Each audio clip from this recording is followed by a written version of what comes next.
Hi, I'm Chris Biddle, and this is my Big Brother Service Talk. I want to talk about this summer, and the summer before that, I spent them volunteering at a food bank called Santa Maria Urban Ministries, a few miles away from Bellarmine. Santa Maria Urban Ministries, their primary focus is to distribute food and other basic necessities to low-income and homeless people in the area. It's pretty basic. You know, they got a little preschool, they got a daycare, they got the whole work, ESL, but primarily they would hand out donated food, so donated from grocery stores, donated from people, to people who basically couldn't afford to feed themselves. And I want to talk about the summer going into my junior year when I actually first started volunteering there. And a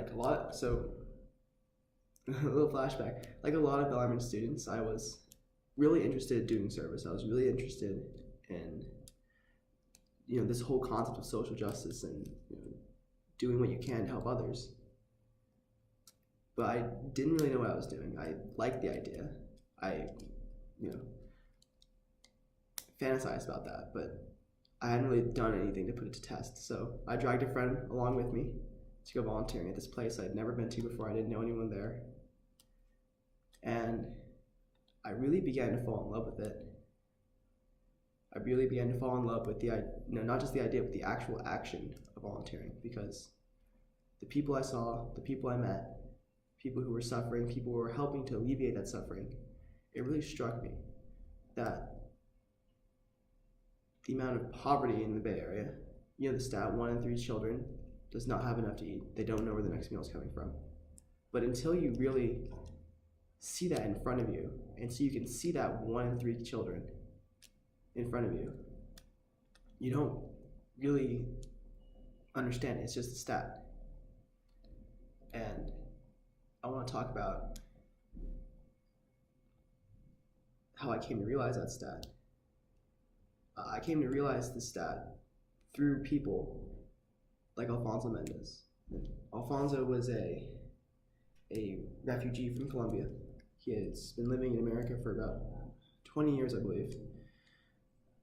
And he was hunted by death squads in Colombia during this time. About 20 years ago, Colombia was going through a really terrible civil war. And so, like many others, Alfonso fled to America. And he showed up in America not speaking any English, not having a job, not having and he didn't know anyone. And he went originally to Santa Maria Urban Ministries, the place I'm volunteering at.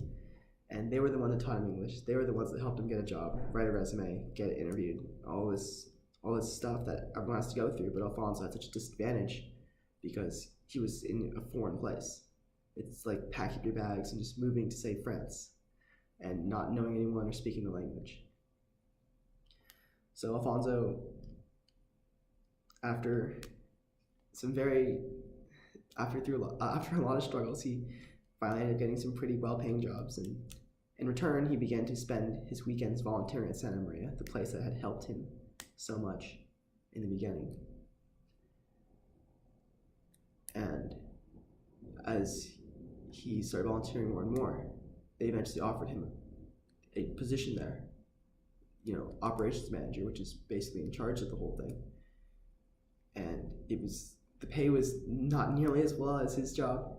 It was crappy hours. It wasn't not really anything great about it, but Alfonso took it because Alfonso had realized, being a refugee, being an immigrant, how much people like him needed help. And he decided he was going to dedicate the rest of his life to helping others who had once been in his shoes. Now, when he told me the story, that's when I realized that Santa Maria was a special place. That Santa Maria it wasn't just a place where you could do service. It wasn't just a place that you would, get your community service hours done. It was a place in which people could come, regardless of situation, regardless of who they were, just to get help from other people. I'm Chris Biddle, and that was my service talk. Thank you.